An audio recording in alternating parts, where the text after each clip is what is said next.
Right, here we go. We're up and running. So if We're you up and want to running. Right. Good afternoon.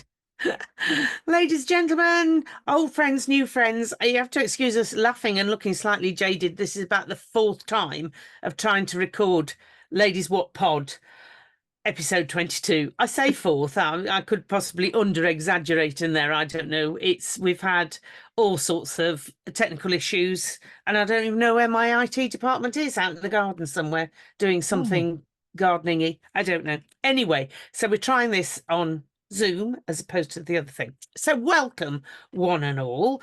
My name is Liz Saunders. I am Vice Chair of Saint Supporters Club, keen Saint supporter through thick and thin for many, many years, through the good times and the bad and the very barren. And Mrs. Jones, my fellow podist, would you like to tell us a bit about yourself? Your very good yes, self. Claire Jones on the edge of the fens in Cambridgeshire, just north of Cambridge. And I am one of the team of photographers at the Saints. And I normally wear a red hat, which is why I'm known as Mrs. Red Hat by many people. But my name is, I do actually have a name. Really? Yeah, and my hat does come off. Yeah. Yes, as I startled one of the safety team yesterday. She went, "But you're not wearing a hat." It's like Oh. the querulous look. Yes, as if that is. Yeah, I can remove the hat. It's not stapled to my head.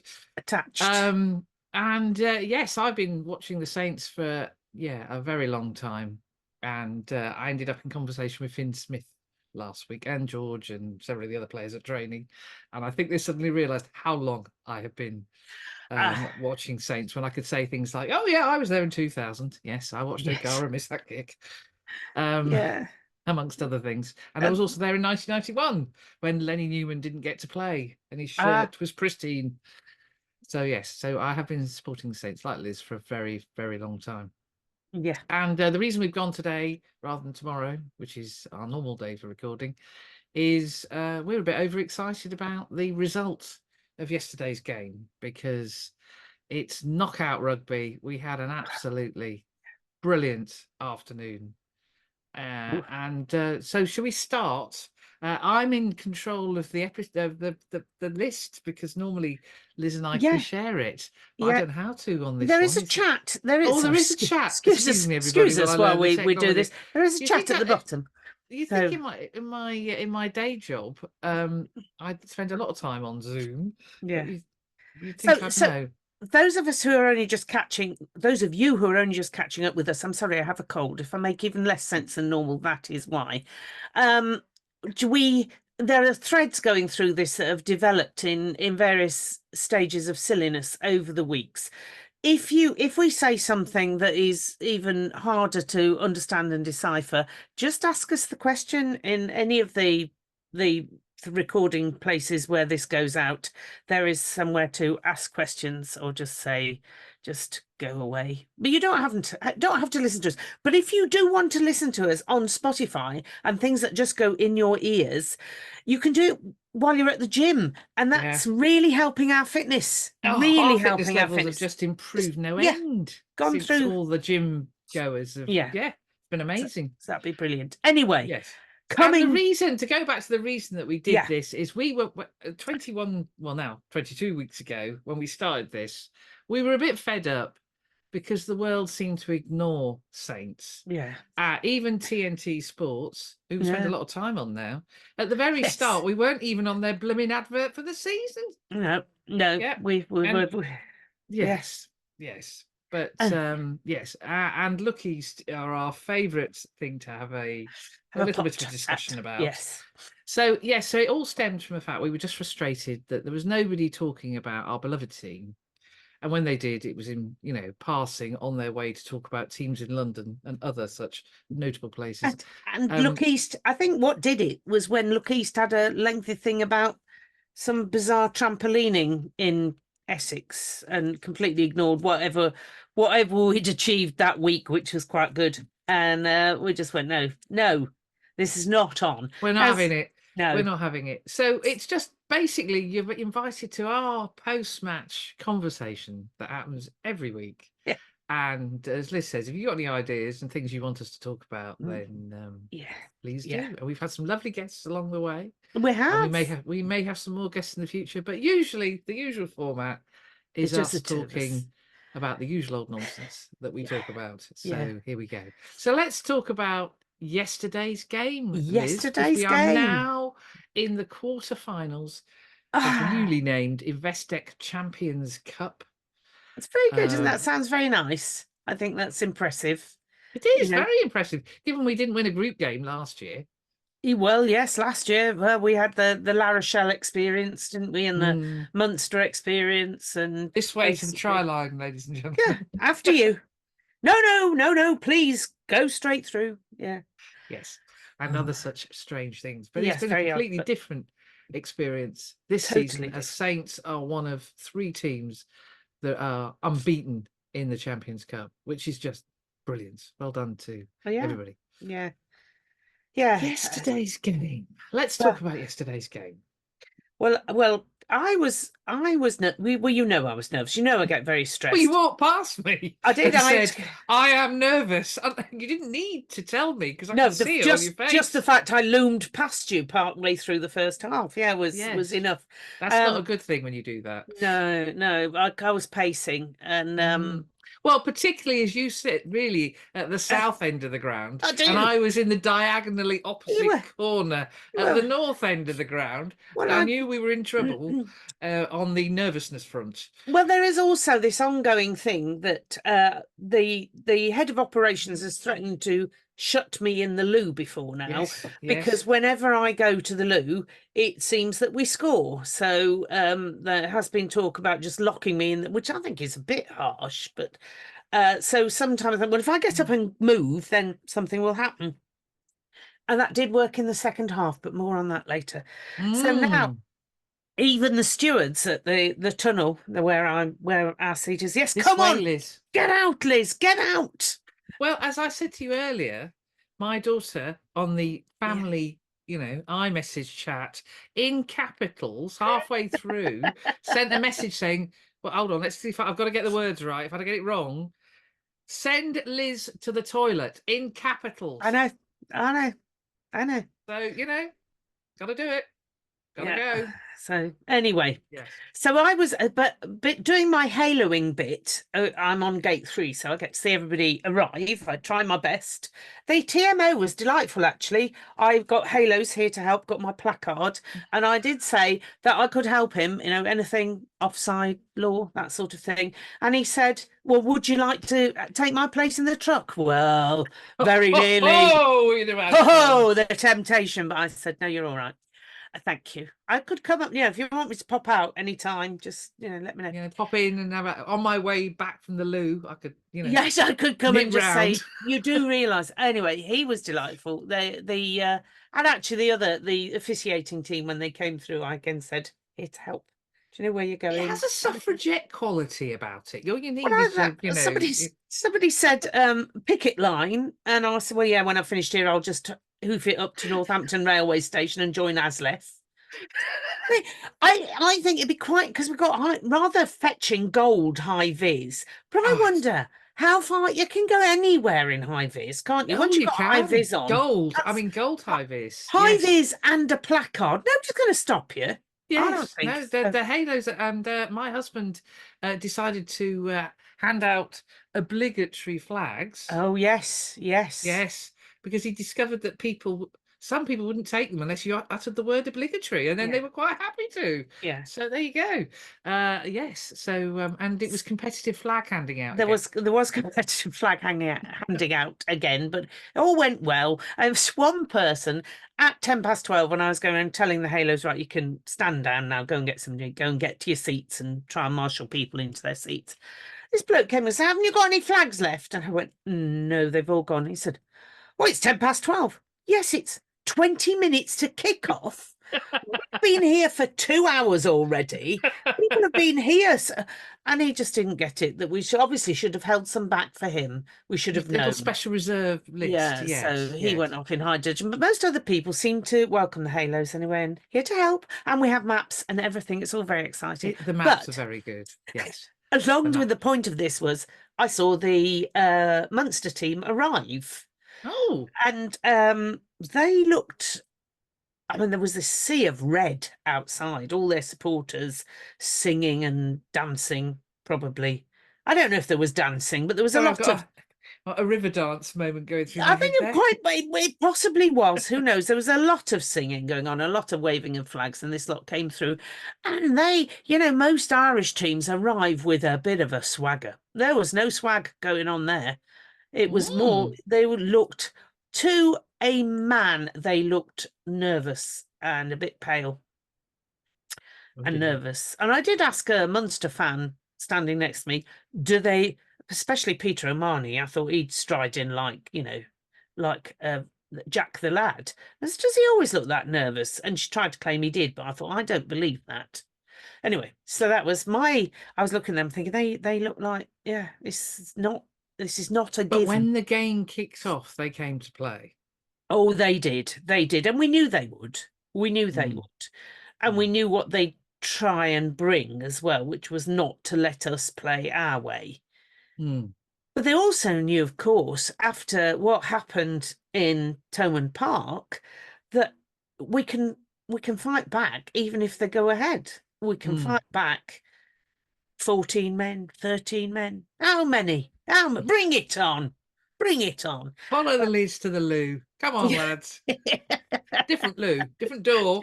Yeah, But follow the way. Yeah. yeah. So so it was fascinating. But I was very nervous. And however, we they went ahead first, didn't they? And They did.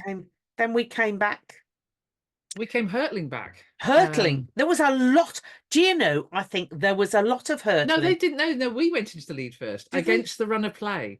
So Oh, they attacked for about 5 or 6 yes, minutes. yeah. We defended. We held them Defended up. like So Trojans. Lewis played a blind up, actually Yeah, that that's pulling right. them over the line and to defend is very clever. Yeah. And then we came back up Back up with, and put James Ram through to score. yeah, Very much yeah. against the run of play, but hey, got to take it when you get And there. and I think hurtling is the watchword for yesterday. Actually, there was a lot of hurtling and some little rampaging as well, I would suggest. There was quite a lot of rampaging. Yeah. The pace of the game was just exhausting. It was just exhausting. Yeah. Wasn't necessarily particularly accurate in places on both sides. All pretty. Or pretty, but it was full on blood and thunder. Everybody going at it. So Yeah. after we'd scored, they then continued to hammer us, and we were on the back foot. We were playing Yeah. rope-a-dope. It felt Yeah. for a bit. And eventually they scored 2 tries. So they've taken the lead and they're thinking, oh, yeah, this is good. So what do? Just before half time, yeah. back comes Tommy Freeman, put away. If they've watched the Saracens tape, it was a carbon copy of Fremo's try against Saracens. Yeah. Absolutely beautiful. Just what we needed. So to go in 14-all, it's like, yeah, game on. Yep. We'll have a bit of that.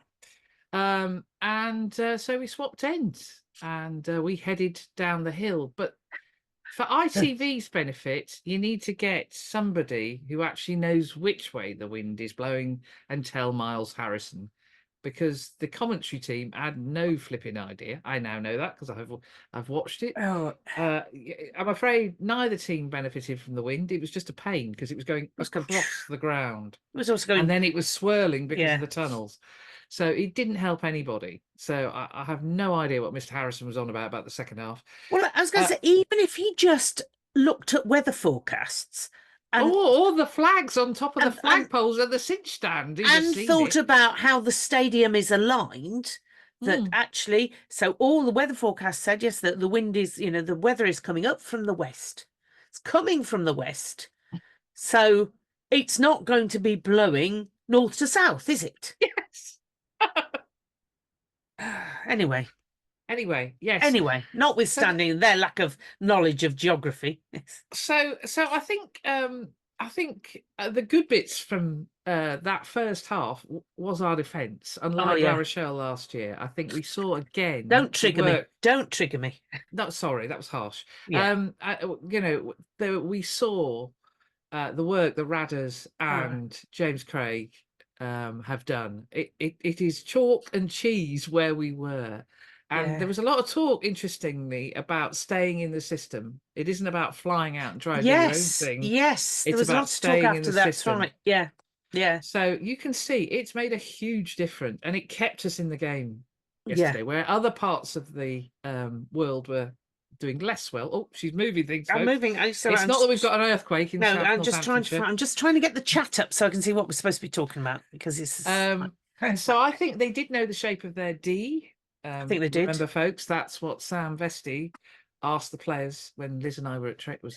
We were at training. Yes. Liz and I are still mystified what shape it should be, but if anybody's got any ideas, it was certainly the right shape yesterday, because it did sterling stuff. So in the second half, we had a sort of quite nervous 15, 20 minutes where they're feeling each other out. We kept, and then I'm gonna actually go off script here, because I think one of the areas that caused that stalemate was neither side could get to grips, but particularly with the breakdown, we were making. We were not managing the breakdown again. Saracens had done us the previous week, and yesterday was a similar story. So there's a bit of work to be done there, but there is. I think. Let's not go mad, and chuck the baby out with the bathwater. It's only tweaking, I feel, with the breakdown. It's just a tweaking of maybe trying to understand, and good luck with this one, how the ref wants it to be dealt with when you're playing in black, green and gold. Because it doesn't seem to me necessarily that the ref wants the same from both sides. But I may have my black, green and gold spectacles on when I'm suggesting that. It did look a bit complicated yesterday, and it certainly confused the hell out of any backs that got involved. Poor James Rand looked mystified on several occasions as to what was going on. It's fairly normal in some ways, but yes. So actually having less backs getting involved, having more forwards might be it's a suggestion. Novel idea. It'll never catch on. Never catch on. No. One person who did get to grips, because he kind of worked it out a bit, was Manny Iogan, who stole some fantastic ball in the second half. And once we'd started to move on to the front foot and start to get booked, they were tiring. It was quite clear they were tiring. And then all of a sudden, a little change happened. Now, the change was prompted by, we hope, Berger Odendahl, who had an outstanding storming game. Storming game. We are getting everything that we wanted from Berger and a whole lot more. And he's got a fabulous smile, said the photographer. But not when he's hitting. Well, actually, no, he's quite good when he's hitting somebody very hard in the midriff. There were some huge tackles that he put in. And chase and harrying, the harrying. So, Hanley ended up stuffing the ball into the crowd because Berger comes sailing through. So the harrying that was going on from him, excellent. But he seemed to have a bit of a problem with one of his legs. I'm not going to say which part of the body because I don't do leg, Anyway, they made. You're not a physio, are you? You're not a physio. You wouldn't want me anywhere near the physios. Yeah, rightly. Matt Lee keeps me firmly behind the lens. But we did a little swap and a move around in the backs. Oh, we did. And on came the Ginger Ninja, as his boss calls him. Apparently so, yes. One George Hendy. George, who claims that he's got his feet on the wrong way round, and Kev Buckby agrees with him. So, Kev Kitman agrees with him. And George's running style is something to behold. Individual, I think, is the phrase that has been used. I'm sure that's part of the confusion of the opposition as well. I'm sure it is. Galloping runaway horse is another description that's often used. And you try thinking how you're going to tackle a galloping runaway horse. There's arms with and legs that go absolutely everywhere. That coming, Galloping runaway are usually on the end of legs. I know that, but anyway, galloping runaway comedy horse as well. Because, yes. So we had a line out. Very, it was in the distance, and all of a sudden I thought, hold on a minute, Ollie's doing one of his. Ollie's doing an ollie across the field, and he's breaking through. Oh my God, James Ram's got it, and all of a sudden, down across they went, and it was like a knife through butter. In goes Hendo. To score in the corner. with a huge celebration. So that was just outrageous. Been on the pitch seconds. Easy, this game. I missed this. Yeah, yes, where were you? In the loo. Brilliant. Completely brilliant. This is so good. You know, if I can just, I'll take your thanks later. Every time. So Hendy, he then, well. Then we started to get a bit more confident. And he did it again, only this time. Yes. It was post, we'll talk about a certain Irish left wing's behaviour in a moment. Yeah. But he had no right to get the second one. Absolutely none whatsoever. The pass that went out to him was a bit of a shocker. So he goes and fetches the ball, and then it's like, I suppose I'll have to go and get that then. Come on then. I'll go Lollopy lollop. Look, I've got 2 Irish internationals in front of me. I'll just run round them. I've got 2 Irish internationals, and there's about 6 inches between them and the touchline. No worries. No problem. I'm through there. Yeah. Through there. And then he goes home for tea and medals. Now, what I would say is we should mention one of our friends, shouldn't we? Who the first try. One Mr. Phil Guttridge, who was so overcome with excitement he fell out of his wheelchair. Yeah, that's apparently. I've noticed that since we talked this morning, Liz, the operations manager has noticed this and said, "I hope you didn't." Sadly, if Christy actually knew Phil as well as you and I do, well, she'd know it's a regular occurrence about Phil falling out of his chair. What he does. We are. Everybody's now recommending that we sort of duct tape him so he can't actually move. You know. That'll crash mats. And then crash mats. Well, I think we need both. Absolutely, we need both. So Phil, try and stay in your chair, dear heart. Yeah. But Hendo, well done. Brilliant tries. And the brilliant thing about George is, of course, he's had one hell of a year. Yeah. If you think back to so last year he was playing for Bedford Blues as part of the partnership relationship, and he's much loved by the Goldington Road faithful, some of whom, and the Bedford Blues followers have noticed this, are in the background of the photos where he's scoring. Oh, right, okay. There are a few Bedford followers. Yes, Solveig, I saw you. Applauding, getting very excited as not former Blue, you never know, he might turn up again. The man who was playing in Blue last year shot past them and to score. So George was playing for the Bedford Blues, much loved at Goldington Road. His legs worked with the slope. Yes. Very much. The slope, the legs were, and your feet galloping up that slope. Galloping up and down that slope. Yeah. It just worked. Terrifying. Yeah, absolutely terrifying. Well, I was just whilst we're on the subject of the slope, I was talking to Tom Litchfield's mum and dad, who was sitting mysteriously, had invaded my part of Franklin's Garden. They did say they were in a different part. Hello, yes. What are you doing there? But anyway, so we were talking about the slope at Goldington Road and how young Jake, of course, if he's in the bottom of the slope, he comes up literally like a ninja because nobody can see him in the bottom of that slope. I'm allowed to say that, I think, because he's bigger than me. Yeah. Yes. Only just, but yes. Unfortunately, quite a bit bigger than me. Oh, okay. Anyway, Jake, of course, he was there, but more of that shortly. Right. So George, last year was playing at the Bedford Blues, and then he had, I think, a really challenging time at the place that shall not be named, the match that we all try to forget. At Ashton Gate last year, and George was drafted in quite late to play fullback and had a tough night at the office, and that seemed to knock his confidence. It did. Well, I don't know what happened, but he's done a whole shed load of work. Quite clear. He had a brilliant pre-season.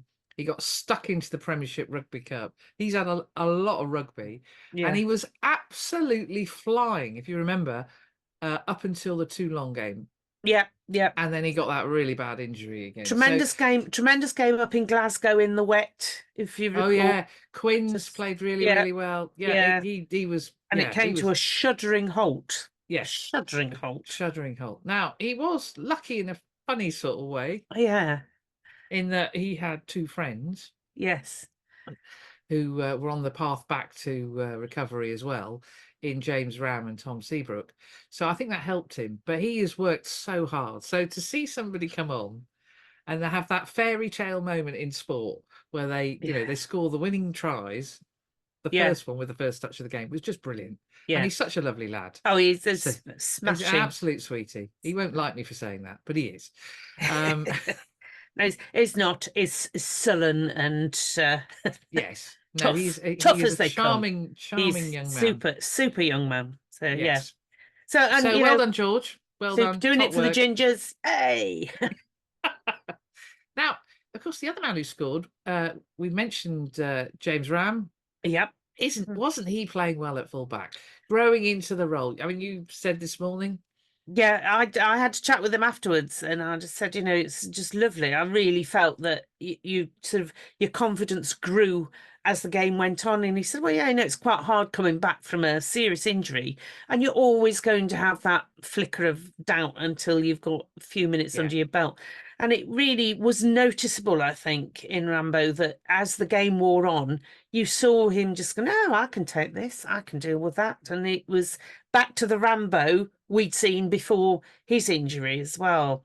And the understanding that he, whether it's because they spent so long doing rehab together, but the understanding he and Hendy have, again, seems to be working incredibly well. But there are pockets of deeper understanding, but the understanding this team has across the board of mates who play together and work together is just it's brilliant. It's brilliant. fantastic. And you know, the first thing you saw George do at the end of the game, I mentioned it a moment ago, is he went to see his academy mates. So there he is, talking to Tom Lockett, who himself had that wonderful try against Toulon in the corner to win the game. You know, your Jake Garsides, your Geordie Irvins, they're you know, your Ewan Bakers, they're there. You know, they're part of the squad. Douse refers to it every time. The reason that we are where we are is because we're doing this as a squad and everybody's bought in. And you can tell. You can absolutely tell. And it's brilliant to see. Fremo, of course, did his, as I said earlier, Fremo did his sliding in, pointing to the camera. He didn't have that nice cameraman this week, you know, going up his nose. No, he didn't. It wasn't quite taking him completely in focus and everything else out of focus. Yeah, no, you didn't have that this time. But no, it was good. It was good to see. It was really, really good to see. The other thing that was brilliant, focusing on the positives, was the atmosphere. Oh, yes. Yeah. Those Munster supporters were just a joy. They were so good-natured from start to finish. Yeah, on the whole, there were one or two that were a bit there, but I just ignored them. But the rest of them were an absolute delight. They were so much fun. Lovely conversations with them, and all wishing us well for the next rounds, and they'll be, you know, supporting us. And can we make sure we beat Leinster? We'd love to. Yes, try to. No problem at all. La Rochelle as well. You know, take them anybody, all bring them all. Anybody. I would say that. So Alex Coles, as they do, he talked about the fact you know, the squad needed the Saints supporters. It's a weird kickoff, 12:30. You know, it's not when you expect to be cheering. They needed the supporters, and I have to say, Franklin's Gardens, you did the team proud. Absolutely rocking. You know, if one area went quiet, another area would take over. It was, you know, and in actual fact, I think lovely as the Munster support was, it wasn't as noisy as it normally is. And I think part of it was a bit nervous itself about what was going on the they pitch. Definitely were. They definitely were. But I think also we met fire with fire. So there was a lot of singing, a lot of chanting, and it was fantastic to hear. So well done, Franklin's Gardens. Pat yourselves on the back. Because that would have made a huge difference to and the flags. I think the flags, you could see the flags. I mean, without the flags, it would have been even more of a sea of red than it was. Oh, absolutely. Absolutely. But at least with the flags. These flags are obviously the latest, you know, generation flag with your sponsor in the corner and the old soon to be done away with. It was a sea of green. It was a sea of green whenever we scored. So no, it was brilliant. It was excellent. Excellent. It wasn't it wasn't a compared to Saracens, it wasn't a stellar Saints performance. We were off the No. scale there. Yes. But we did what we needed to do. I think we've talked about the breakdown. The other thing we've got to sort out, and it might drive us around the twist, is the silly penalties. Yes. Yeah. Yeah. Yeah, we racked up the number in the first half. We seemed to get better in the second half, and there was an ironic cheer when eventually Mike Adamson, who's a lovely chap, by the way, gave an offside penalty against Munster. Like, hurrah, sir! Well done. Their cloak of But then we soon fell invisibility. into the usual ways of ignoring their offsides. But anyway, hey ho, such I is think life. I think this brings us on to an award that we made for the first time last week, We do. and that we are going to award again. But can you do it sooner each week, please? Yeah, can we just bring it a bit earlier in Yeah. a bit earlier in the discussion? So the Sgt Wilson Award for engagement, civil engagement with the referee. Curtis Langdon, it's yours again for putting your arm around the referee. Anything I can do to help, you know. Have you noticed they do so and so? So if it's not too much trouble, could you possibly notice? Yeah. And the moment he did it, what happened? We got it was all to do with the space for the tight head's head or something. Yeah, I don't know. It's all a bit beyond me. That's Ferg's and Curtis's territory, not mine. But literally, moments later, up goes, Sir's arm. Well, in the right direction for once. In the right direction. Well done, Curtis, because we've been absolutely steamrolling most of the afternoon and not a sausage.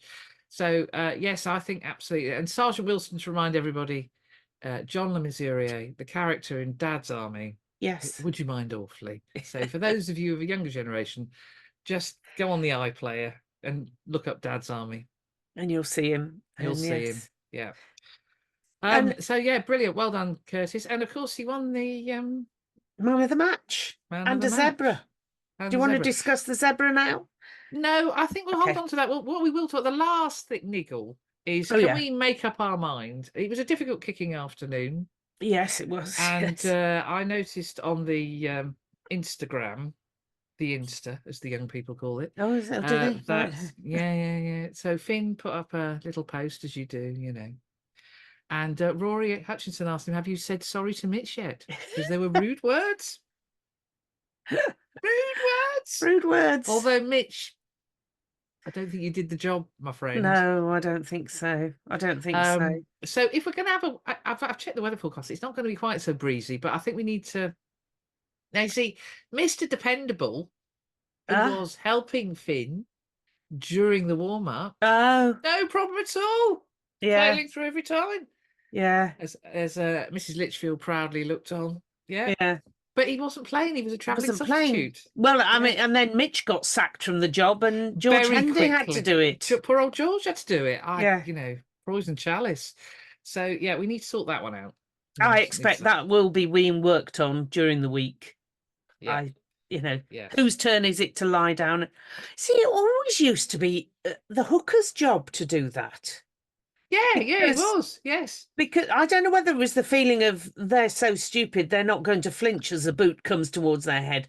I'm never sure what that was, but it was always the hooker's job. Yes, I've forgotten that. Yeah. Well, either way, need to sort that one out. Yeah. So the Ladies Wot Pod player of the match, Liz. Well, oh my goodness me, this is a really hard one. Obviously, Curtis has won the official one, so that means we don't do the same. Yeah, sorry, Curtis. And you've already got the Sergeant Wilson award. And you've got the Sergeant Wilson for the second week running. So, I was struggling with this because I thought there were so many good performances across the board. Really, special mention to Manny, who I thought had quite a coming of age, dealing with some very experienced, very gnarly experienced props that he did quite well against, I thought. Wasn't having too much of their nonsense. I mean, was their combined age 70 or something? It was ridiculous like that. So, it was quite a senior. Yeah, so I thought Manny played really well. Courts always played well and played the full 80. Is Lewis, Mooney and Colsey just charging around. Were they rampaging?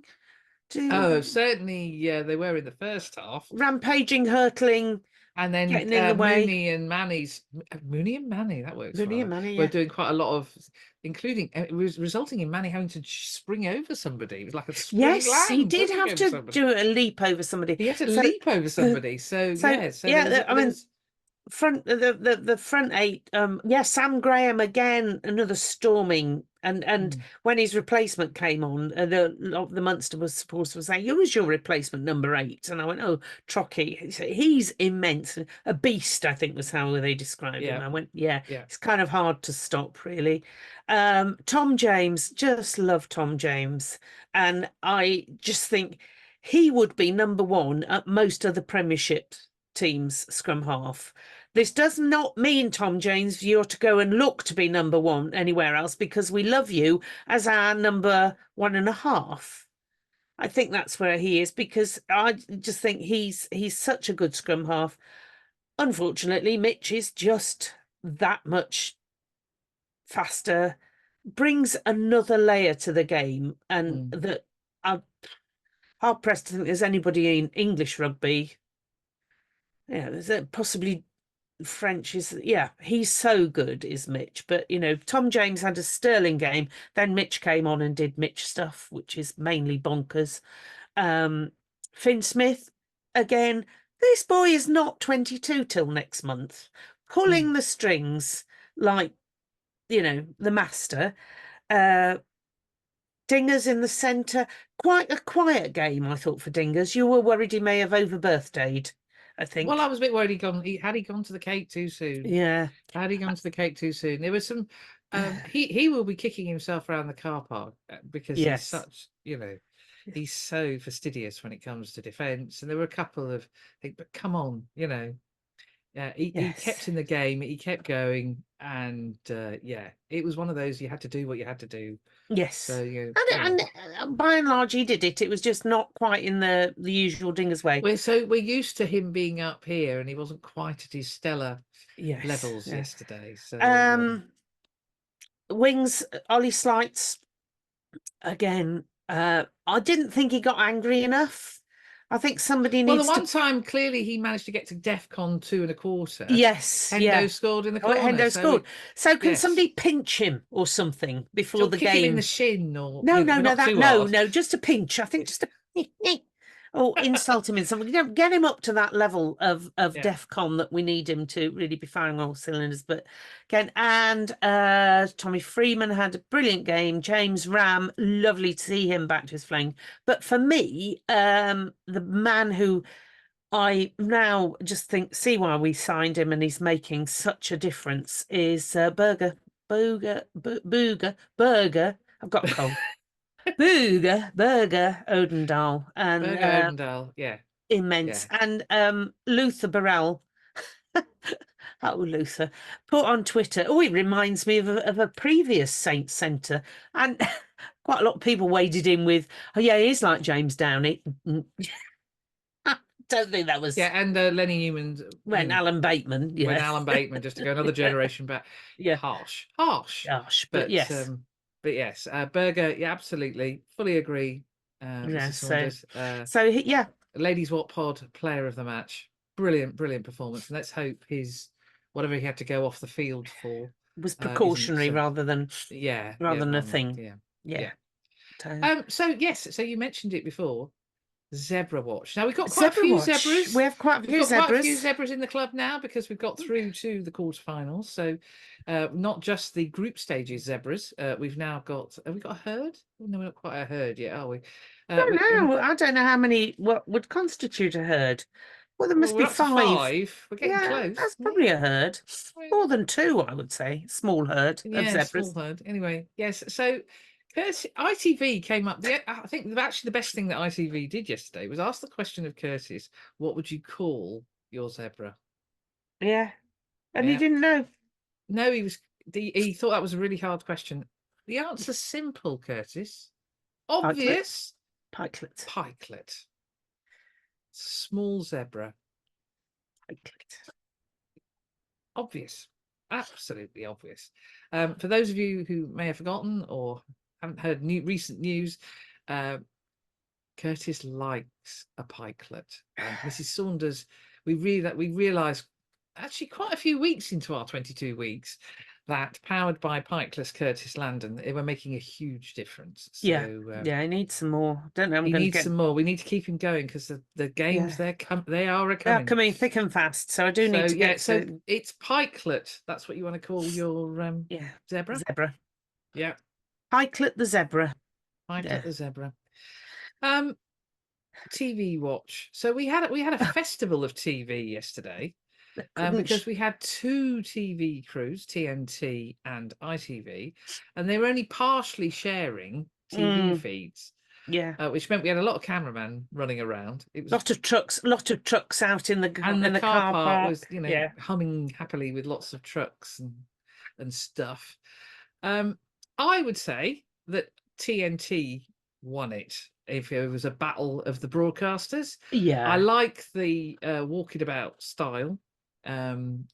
Sarah, who before the game, I was a bit cruel. I reminded her of the Thomond Park experience and said, "Look, what is it about this game and the wind? I hate this wind." Of course, with Sarah's blonde hair. And I did love the fact that her co-presenters oranged up, especially for her. One actually oranged up by, he claims, stealing. Yes. And the other just says he lives in the south of France, which I thought was a bit, He was channeling his inner Gavin Henson, without a doubt. He was. So I think the walking around, I've seen a few games now where they've done this walking around on the pitch thing. Yeah. And grabbing players to talk to. And it worked really, really well. I think it worked really, really, really well. Where is ITV? Well, just their choice of presenters. Chris Robshaw, I'm sure he's a nice bloke. He seemed to be a nice bloke, but dynamic and communicative, he isn't. There's not a lot there, is there, really? Nice bloke, but no. Topsy Ojo, I love Topsy Ojo. I think he brings a real whatever. I like him. He communicates well. He speaks well, and smashing bloke. And then who had they got on the comms? I mean, seriously, Jordan Murphy. What the actual? Because he's going to commentate in favour of Saints anytime, isn't he? Oh, they did tell me he loved me when we at one point, not yesterday, when it was the Barbarians. When did that happen? No. News? Oh no, it's after the Barbarians game. No, before the Barbarians game. In the bar. He said he loved me, but he was drunk, obviously. I was similarly not very sober. But they were very. So if ITV wanted this to showcase the sport, it was incredibly down. It was. Mr. Murphy couldn't be any. I mean, there's that wonderful. I'm gonna have to look at his name again. I've looked at it. I have a mental block on the wonderful Lock who went for a rampage. The kick and chase. Is it Ahern? Yeah, it is, isn't it? Where they put on Twitter down the wing, when and they put on Twitter gallivanting after the ball. But he didn't bank on, Sgt Wilson. With one hand, nonchalantly grabbing the ball, running 40 metres back up the field, and then passing out to Courts, who continued the rampage up the field. If you'd been watching that on ITV with your eyes shut, you'd have thought something very dull had just happened. Yeah. Seriously, guys, get a bit more up if you can. I did love the description on somebody put it on Twitter about if you think a Lock doing a kick and chase is the strangest thing about this clip.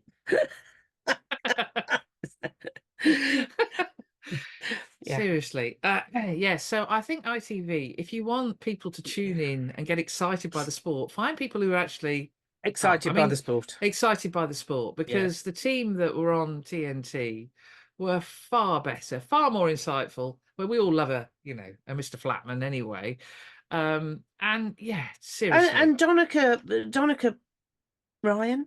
No. Yeah. Donica Ryan, yeah. Oh, is that the one? I mean, he as well, though he's Munster through and through, and doesn't enough, but also so even-handed about when Saints played well, and he'll say, yes, Saints really took it to us, and I have a lot of respect for that man in the way he commentates, because Yeah, yes, no, he did a grand job. He's He very did a good, I super job. think. Yeah. Yeah, no, he did a really good job. So, and the post-match interviews, yes, well, yes. They are what they are. The reason that Curtis was on ITV was it was ITV's match. Oh, right. Well, I did wonder. Yes. I did wonder. That was the match that they picked. So Although I don't know why, because they were a bit down about it. Who actually chose the man of the match? Not that we disagree with it necessarily, but you didn't have nobody seemed to want to reveal their hand on that No. one. It was a bit strange. Suddenly it was there. I mean, he was Curtis wasn't. You could tell because he'd fallen for it Yeah, earlier in the with- season. He was like, yes. "Are you absolutely sure?" Before I start yeah, before I celebrating? start, I'm not saying anything. I'm not looking anywhere until my Yes. name comes up. And that. Yes, but he's got his zebra. So, But there was no discussion of normally there's so and so, as we've just done. So and so No, played they well, didn't do so and any so, of but that. It was mine. all But a no, bit. it was It's all a bit very strange. weird, very very strange. All a bit strange. Yeah. However, yeah. And then radio. So I actually, while I was at work this morning, I had the dulcet tones of Graham McKechnie, Lenny Newman, and Daisy Hibbert-Jones, Oh, because I thought I'd listen to their Yes, I've version got to of catch it. up And with I that. have to say, what a class act Daisy Hibbert-Jones is turning into on the radio. Yes. Wow. She's doing a cracking job. And well done, Graham and Lenny, for inviting her into the fold, because I think Jake, now I want to say Sharp, but he's also one of the coaching team. I think it is Jake Sharp was also. It is Jake Sharp, yes. Yes, there's too many Jake Sharps in this world. Well, there are too many anyway.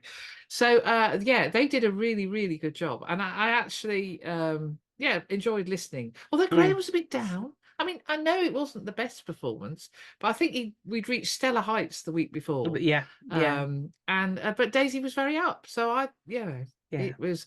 But I think of the commentaries, I would say that Radio Northampton stole it. They won it. Right, I will listen back to that. So take a bow, Radio Northampton. Luke East, on the other hand. Well, apparently we did have a Twitter. One of our friends, hello, Mr. Hood, did send a Twitter to say that we were on the BBC National Sports Report.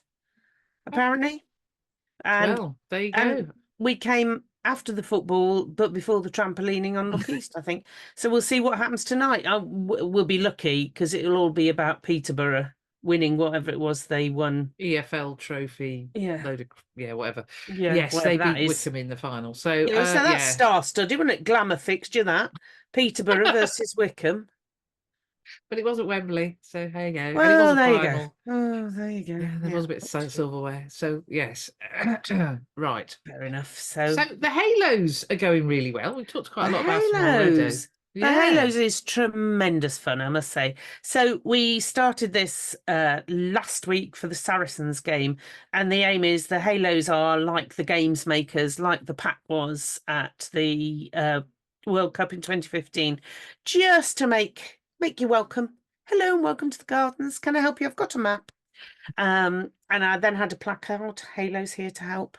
And it's quite surprising how many people, especially because we were sort of targeting Munster fans the week before Saracens fans, because you sort of assume that most Saints fans know where they're going, although even that some of those don't know where the nearest toilet is and things. So you're there, and it's just to help. It helps people move through the turnstiles. So they come to the turnstiles. We've all been there. They come to the turnstiles, go through the turnstiles, and then stop and look around. Like people, why do people do that? Walk into a shop and stop.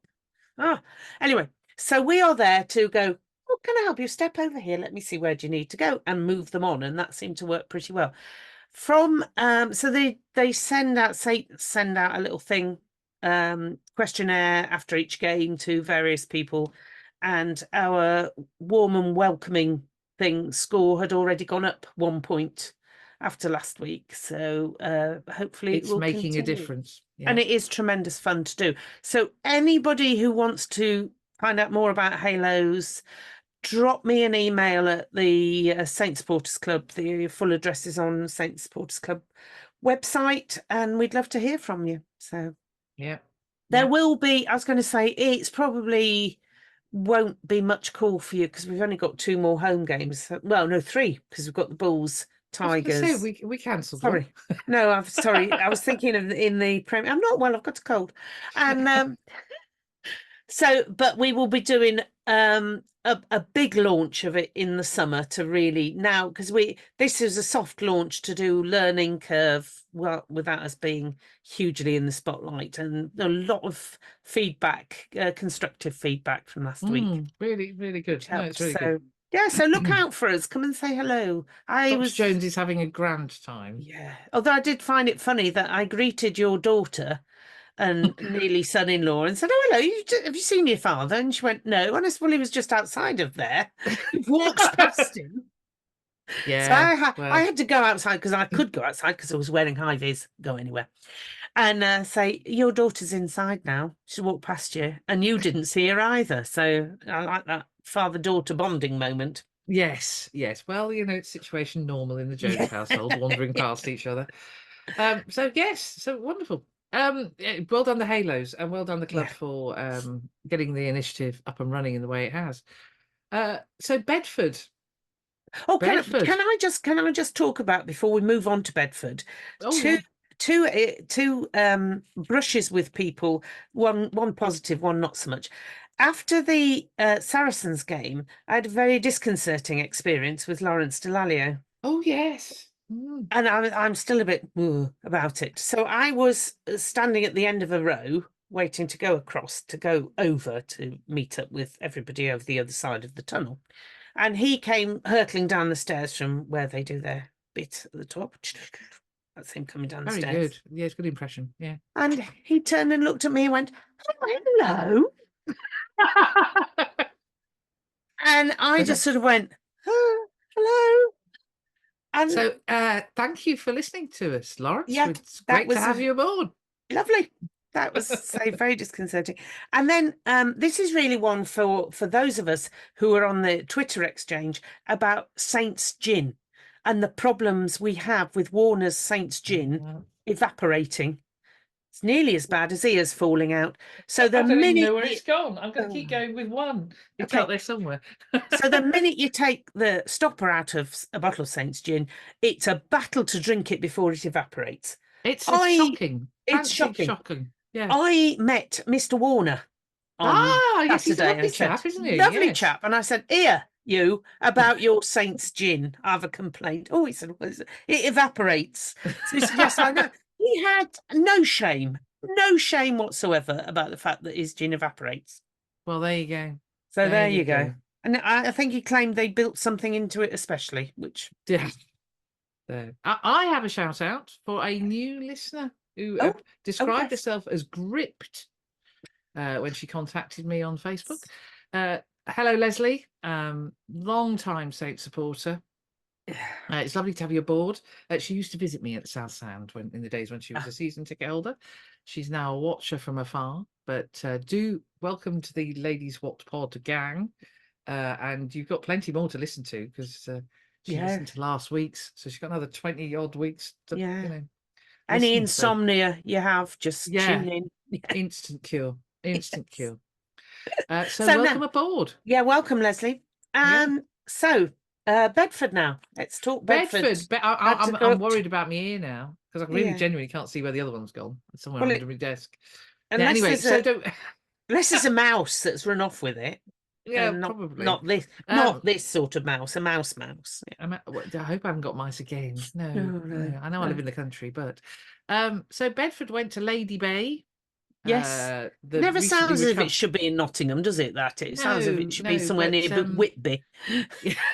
Yes, but and suffered flooding earlier in the season. So, Nottingham Rugby, and well played the Blues. 5 points on the road, and I was accused of being a lightweight by Jim King, which I think is a bit harsh. A bit harsh, but there you go. I was being a lightweight. I didn't travel, and it was a bit wet. Shades of Goldington Road in that thunderstorm last week. Oh, was it? Yes. Yeah. Dino Adamson doing his best Gareth Denman impression. He won't like me for saying that, but he created his own wave. Oh, He did he? scored after 40 Yes. seconds. So yeah, it was a great win. Yeah. So well done, everybody. Well done, Bedford. And it means they're up to third. So, you know. Oh, wow. Yeah, well done. Absolutely flying. So brilliant performance. Walking rugby. How did it go last week? Oh, God. I heard rumour, in fact, you sent me film.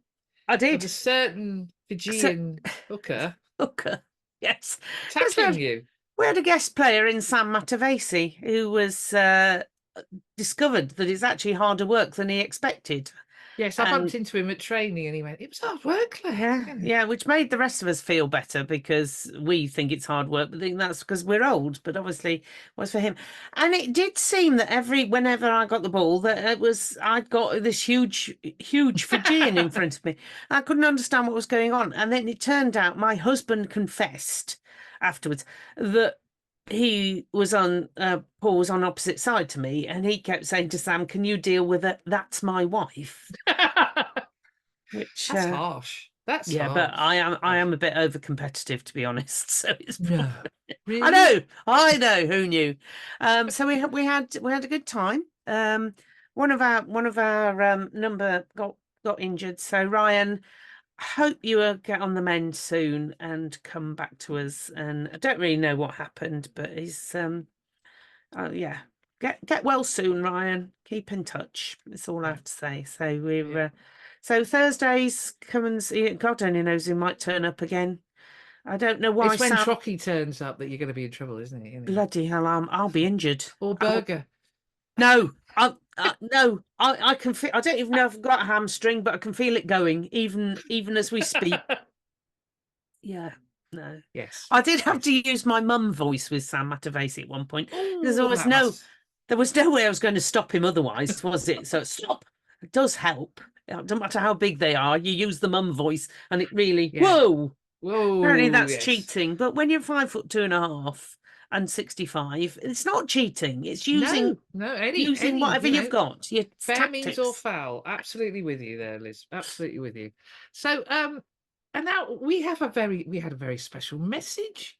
We did. From young Harry sent us a voice note giving an assessment of the Toaster under nines at the weekend. Yes. Well done, Harry. Top work. Yeah. So they were playing at Bugbrook super early. I have to say, Harry's mum was not impressed with our 12:30 kickoff because obviously the coaches, and in fact I saw some of the coaches arrive, wanted to go to the game. So the minis had to kick off at 3 in the morning. Yeah, 3 o'clock in the morning. It wasn't quite that early, but it was early. So, however, Toaster under nines, they had a good time.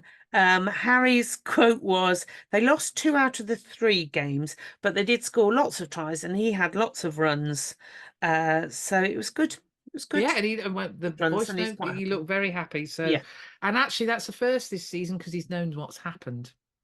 Yes, but still doesn't. So well done, Harry. We're making progress. Not only are we enjoying playing, we are now actually registering what's going on in the game. Results. So, well, that's a result in itself. Yeah. Yes, well done, Harry. Still progress. Brilliant. And an excellent report from our young reporter there from the Toaster under nines. Well done. That's good. So we've got other news, haven't we? Paul Hill. Oh, Paul Hill, yes, going off to Edinburgh. Yeah. Edinburgh. At the Hive Stadium. They couldn't play in the Hive Stadium this weekend. Why not? What's the bees? Oh, you think all that temporary seating? Yes, bees. Behind the crowd floating off. Yeah, in the distance. So they played it in Murrayfield itself. Oh, well, that must be luck. Do you know what that feels like? Very small crowd in a very large stadium. Horrible. Which is why they built the Hive. Yes. So so Paul's off to Edinburgh. Yeah, lovely place. It's a beautiful place, and he'll be playing URC rugby, so we wish him well. Yeah, we've had some fun. Paul's had he's stuck in there, bless him. Yeah, he's had some. He's been a loyal servant to the club, despite various points in his Saints career. It didn't feel like the club was looking after him particularly well. Yeah. So Paul, we love you dearly, and your quizzes will be sorely missed. You know, and the entertainment log that's changing. I mean, pantomimes, quizzes. I mean, Yes. come on, Dear you God, know, the current somebody's squad got to have got step. a lot to. Somebody's got to Who's going to be step the up. quiz master? Who's going to Yeah. write the panto? Come on. Yeah. Yeah. Yeah. What's you know, you gotta think, lads. Yeah, somebody's got to step up to the Alex plate. Cole strikes me as somebody who could write a panto. Yes. Yeah. Yeah. I think quite possibly. Yes. Quizmaster? Oh. No, you see, there doesn't. Well, mind you, let's face it, Hilly doesn't stand out as being an obvious quizmaster, does he? If we're brutally honest. So it could be anybody. You know, his quizzes are stuff of legend. You know, Timishwara. Well, I was going to say for those stuck on the plane for 8 hours would know. Yeah, we were back in the hotel. We were all right. We didn't. Yes, we were in the rat and whatever. Yes. And every time there was a tweet about the team's plane, we had another drink. God, yeah, I drank a lot that night. Yes, there was a. That is the trip that is the gift that keeps on giving. That trip. I still think of that. You know, that we all went to bed at about 3:30 in the morning in the hotel, and they came back from having sat on a plane for 8 hours at about 4 o'clock in the morning. And I think it's probably good for everybody's health and temper that we had finally fallen into bed at 3:30 in the morning. Because can you imagine coming back from sitting on a plane for however many hours and getting back and there's a hotel lobby full of warm and very happy drunks? You wouldn't want that, would you? Exactly. So yes, but it is the trip that just keeps on giving. It is fantastic. Actually, a little bit of news related to that trip that's just occurred to me. Joy Neville referees her last. I don't know whether she's the referee or the TMO or whatever she's doing, but it's her last refereeing involvement this Saturday in Paris. Oh, yeah. A fabulous referee. You know. She was good company on that night out on that Thomas-Suarez, the way she had to go to all four corners to check the she snow took her job very seriously. The fact that we had 6-foot snow drifts across the pitch, she made sure she visited every corner to decide whether we could kick it off. And check with James Grayson to try to kick it off. It was all properly done. It was properly done. No corners were cut. Enjoy your retirement. You've earned it. You go with our very best wishes as Saints supporters. So yes. So this weekend. Oh yeah. Now I have to confess I haven't taken much mine since Women's Six Nations is back. So is it? Oh, some teams are going to play some teams, and we'll have a lot of representation. So go well, everybody. Yeah, go well, ladies. Go well, ladies. Yeah, but when it comes to Saints are in the quarterfinals of the Investec Champions Cup. Make sure you get your tickets, everybody. Got mine. All the information is on the website, in your emails. There's always a lost soul going, where are the tickets? Oh dear, somebody, at least one person that I know of, turned up on Saturday with their season ticket. Sunday with their season ticket. The Sunday was just their season ticket and couldn't understand why they couldn't get in. Oh God. You'd be mortified, wouldn't you? You'd be kicking yourself all the way back to your car, especially if you'd paid £7.50 for the car park. You can't even see the game. It'd be horrible. So check your emails and do what's necessary. Listen to yes. Anyway, yes. So, I've got mine. Yeah, and shout out again to the ticket office, because my ticket renewal thing, not my allocated space came through, and of course I am now a pensioner. Well, I'm not a pensioner yet. I've another year to go. Thanks, government, for that. But so I'm over 65 now. So I emailed the ticket office and say, well, can I know I had to pay for my season ticket in full adult price, but now I'm over 65. Can't I get this ticket at cheaper price because I'm a poor pensioner, and also my season ticket is still showing at full adult price rather than poor pensioner price? And I went ahead and bought my ticket because I was buying tickets for other people as well. I didn't want to lose them, so bless them, I had an email back saying, we see you've bought it anyway, but we've credited your account with the difference, and your season ticket is now down to poor pensioners price, Well and done. there is an advantage to getting old. And I thought, well, yes, there is. There's not many, but there is, yes. So well done, Excellent. brilliant. Love the ticket office. They're so quick to respond. I mean, they must have been inundated this morning, and they say they responded, and with humour. So love them. Thank you very much, Helen, in the ticket office. Well done, the ticket office, as usual. Very Yeah. high standards of service. Yeah. You know, their reputation goes before them. They are an exceptionally helpful bunch, which is why I'm always amused when you see on, you know, social media and supporters forums people asking really complicated questions of each other. And Yes. the thought just goes, ring the ticket office. They're Yeah, get in brilliant. touch. Email them. They are so Email good. them. They're brilliant. They are, Yeah. you know, absolute superstars. So, you know, anyway. Yeah.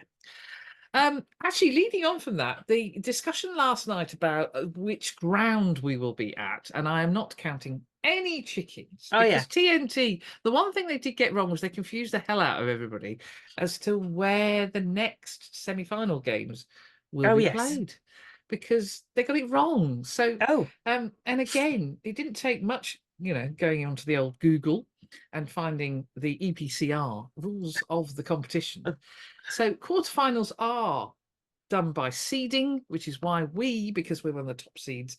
yes. When we won in Toman Park, We effectively it meant we were on top seeds, and so we qualified for a home quarterfinal.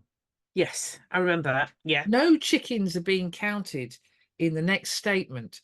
If Yes. If underline 15 times, yeah.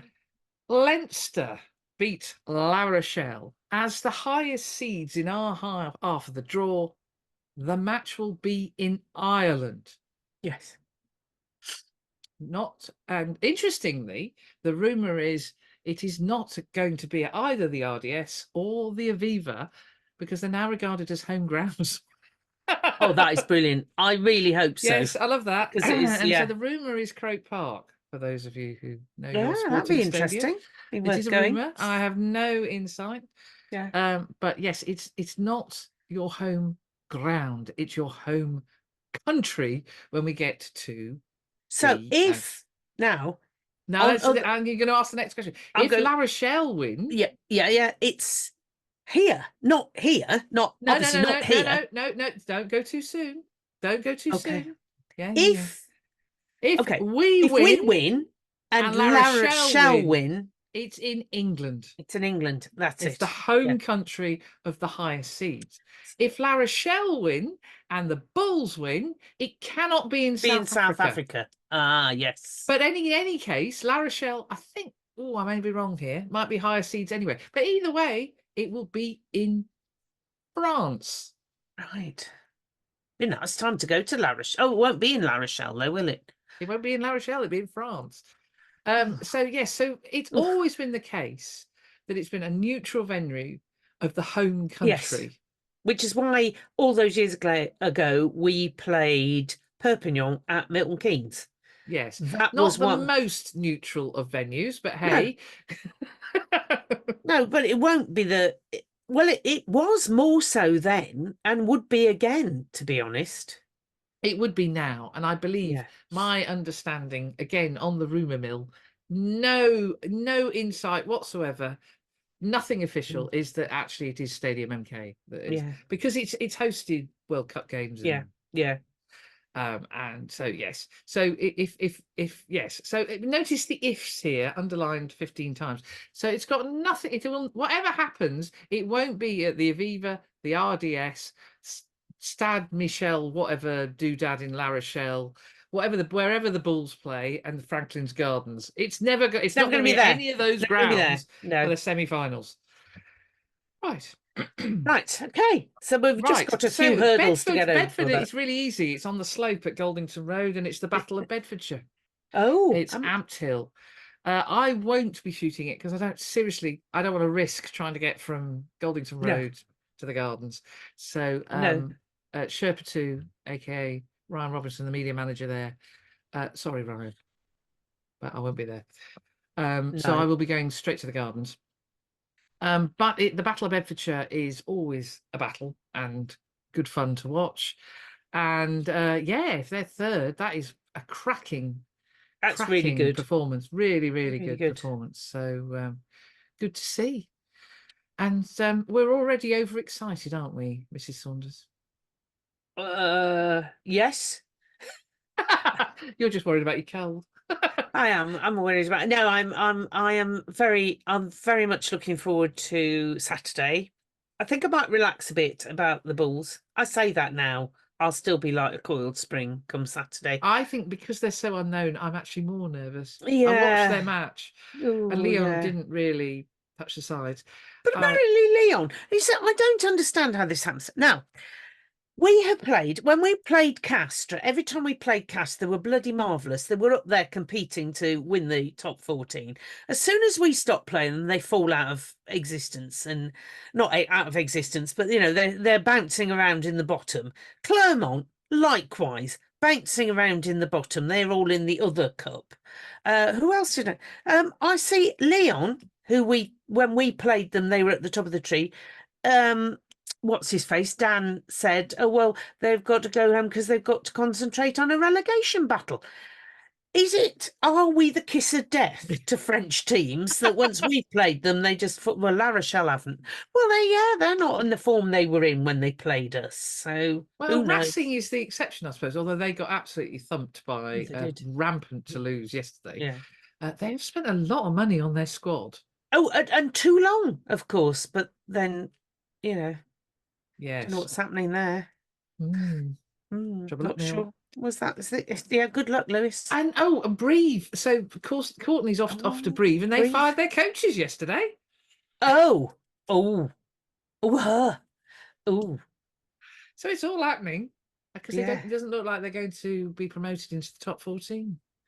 So because they were going very well earlier in the season. So when they signed Courtney and offered him vast amounts of money and promising all sorts of things that possibly they haven't delivered on at this moment in time. But there you go.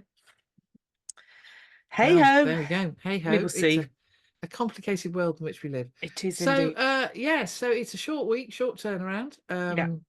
Saturday, we'll be back at it. The cameras, I sort of took them apart, basically, but I've now got to get the night gear out again. Yes. But talking of it being a short turnaround, you think, well, so our boys have got a short turnaround. But the Bulls, as of yesterday, didn't know how they were going to get here. So somebody had I don't know whether... Rowing boat? Somebody had not thought to book flights. And didn't we have this last year with them when they went to Exeter? And they turned up about 2 minutes before kickoff. Yeah, Jake White...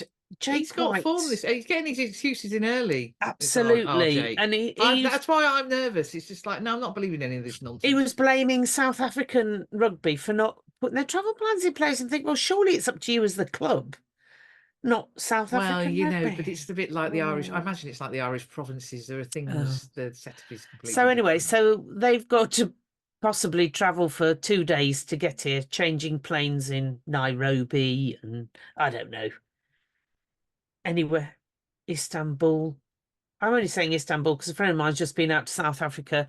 She said, why not? And she flew Turkish Airlines, so they did fly to Istanbul and then fly out. Okay. So but yeah, who knows? So that's an interesting one where at least our boys have just got to pull down the road into the barn, bit of a kickabout, and then intimidate the walking rugbyers and yes. Go from there. Yeah.